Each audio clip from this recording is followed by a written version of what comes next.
Welcome again in this online class. Good morning, students. Today we will study about chromatography, and this chapter is in the unit 2 of inorganic chemistry. किसी आणविक मिश्रण के पृथक्करण की वह विधि जिसकी सहायता से लगभग समान गुणों वाले अवयव भी पृथक किए जा सके क्रोमैटोग्राफी कहलाती है। यह वह तकनीक है जिसमें ऐसे दो परस्पर अमिश्रणीय द्रवों के मध्य किसी मिश्रण के अवयवों को वितरित किया जाता है, जिसमें से एक द्रव स्थिर प्रावस्था में रहता है और दूसरा चलायमान प्रावस्था में होता है। तो इस तकनीक का नाम क्रोमैटोग्राफी सबसे पहले रशियन बोटानिस्ट मिखाइल श्वेट ने 1906 में दिया था। तो chromatography is a modern technique for the separation of components of a sample in which the components are distributed between two phases, one of which is stationary and other mobile.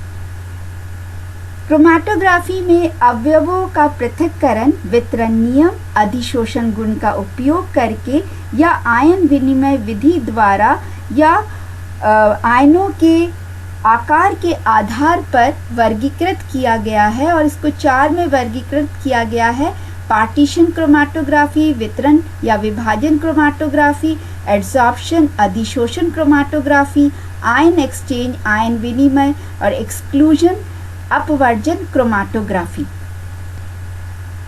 Partition chromatography या विभाजन या वितरण chromatography, इस विधि में किसी मिश्रण के अवयवों की दो विलायकों में विलयता भिन्न भिन्न होती है, अतः इन्हें एक स्थिर और एक गतिशील विलायक में वितरित या विभाजित किया जाता है।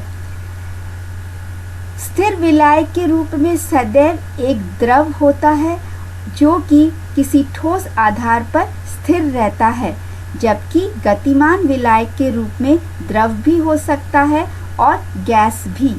इसी आधार पर विभाजन क्रोमैटोग्राफी को पुनः 2 में वर्गीकृत किया गया है, gas liquid and liquid liquid chromatography. Gas liquid chromatography में चलायमान विलायक के रूप में कोई गैस होती है, और लिक्विड लिक्विड क्रोमैटोग्राफी में चलायमान और जो स्थिर प्रावस्था दोनों में ही द्रव होते हैं। लिक्विड लिक्विड क्रोमैटोग्राफी को वितरण का कार्य किस माध्यम पर संपन्न कराया जाए, इस आधार पर इसको फिर से 3 में बांटा गया है, paper, column and thin layer chromatography. अधिशोषण क्रोमैटोग्राफी, एड्सॉर्प्शन क्रोमैटोग्राफी। यह विधि इस सिद्धांत पर आधारित है कि किसी मिश्रण के अवयवों को किसी सतह पर अधिशोषित होने की प्रवृत्ति भिन्न भिन्न होती है।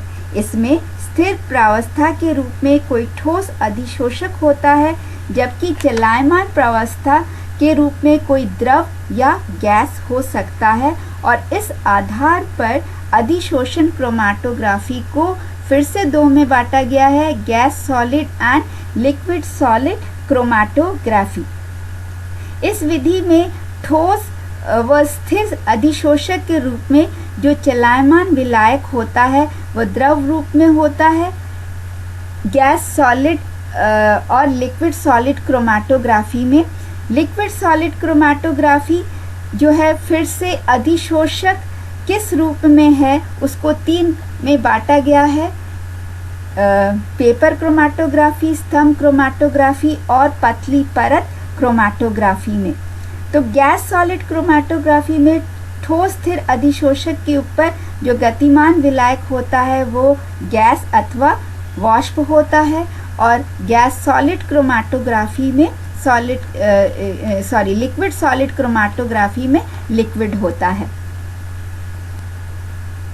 इस चित्र में हम देख रहे हैं कि एड्सॉर्प्शन क्रोमैटोग्राफी या अधिशोषण क्रोमैटोग्राफी में जो स्टेशनरी फेस है वो सॉलिड है, और जो मोबाइल फेस है वो लिक्विड या गैस होता है, और ये स्टेशनरी फेस में लिक्विड या गैस जो है ये आउटर सरफेस में अधिशोषित होता है सॉलिड फेस में।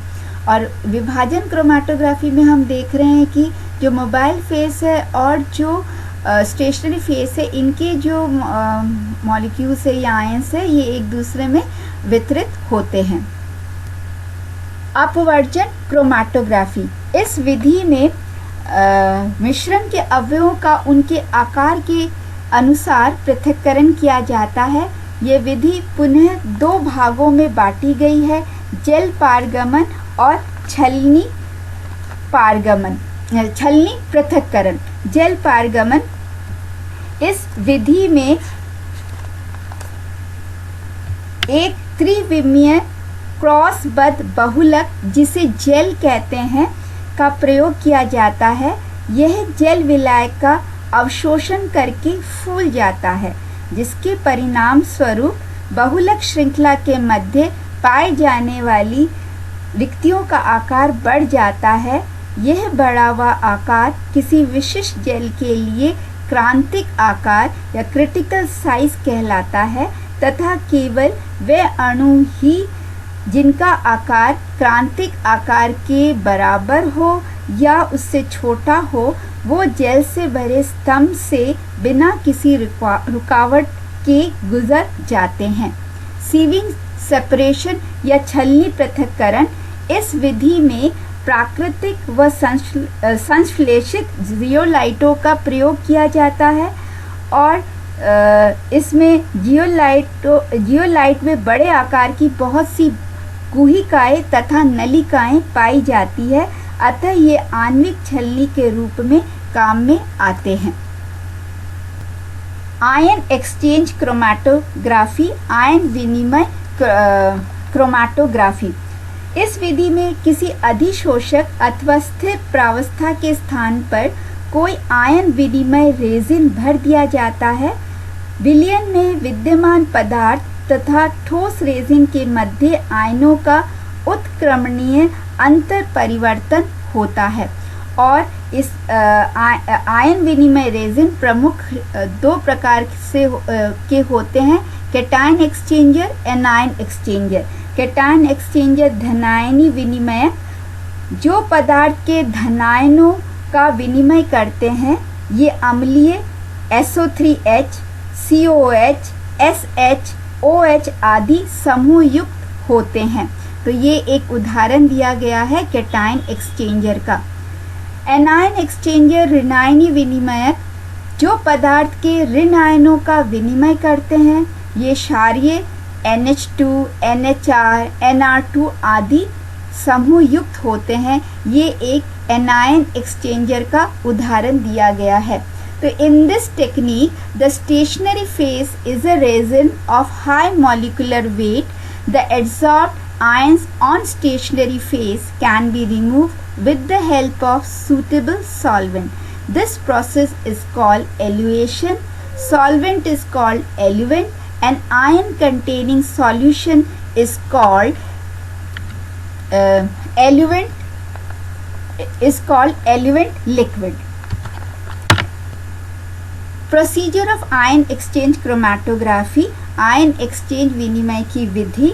इस विधि में आयन विनिमय एक कांच की स्तंभ में भरा होता है जो स्थिर प्रावस्था के कार्य करती है। वह एल्यूवेंट चलायमान प्रावस्था होती है। फॉर एग्जाम्पल, इस स्तंभ में दिखाया गया है कि प्रोटीन भर रखा है, तो प्रोटीन को सेपरेट आउट करते हैं तो इसको बफर सॉल्यूशन से सेपरेट आउट करते हैं, और हम इसके अंदर लैंथेनाइड आयंस, इनऑर्गेनिक आयंस को भी सेपरेट आउट कर सकते हैं। तो लैंथेनाइड्स को इसके अंदर हम डालते हैं, और एलिमेंट उपयुक्त पीएच का एक एलिमेंट ले लेते हैं, और उसको ऊपर से हम जब डालते हैं तो सबसे पहले लैंथेनाइड्स में ल्यूटेशियम आयन सेपरेट आउट होता है, और लास्ट में लैंथेनम आयन सेपरेट आउट होता है। इन आयंसों का, जैसे ही प्रोटीन्स को भी हम जब सेपरेट आउट करते हैं तो इनको फिर लास्ट में एनालाइज स्पेक्ट्रोस्कोपिकली कर लेते हैं। Application of ion exchange chromatography. Ion exchange chromatography एक बहुत अच्छी विधि है चार्ज पार्टिकल्स को सेपरेट आउट करने के लिए। हम ऑर्गेनिक मॉलिक्यूल्स के जो चार्ज पार्टिकल है, large protein, nucleotides, amino acid को सेपरेट आउट कर सकते हैं। इस विधि द्वारा एनऑर्गेनिक आयंस को सेपरेट कर सकते हैं, वाटर को प्यूरिफाई कर सकते हैं, शुद्धिकरण कर सकते हैं, हार्ड वाटर को सॉफ्ट वाटर में चेंज कर सकते हैं, और चिलेटिंग रेजिन की सहायता से हम सी वाटर में जो ट्रेस मेटल्स है, धातु है, बहुत ही कम मात्रा में पाई जाती है, उसको हम कलेक्ट कर सकते हैं, उसको हम डिटेक्ट कर सकते हैं। लूनर रॉक्स को हम एनालाइज कर सकते हैं और अर्थ में पाए जाने वाले बहुत ही कम मात्रा में या रेयर ट्रेस एलिमेंट्स को हम एनालिसिस कर सकते हैं। इसके कुछ लिमिटेशंस है और पर वो लिमिटेशंस बहुत कम है। वो लिमिटेशंस यही है कि सिर्फ हम चार्ज पार्टिकल्स को ही सेपरेट आउट कर सकते हैं और सेपरेशन के लिए हमें बफर की आवश्यकता होती है। तो आज हम यहीं तक पढ़ेंगे। Thank you.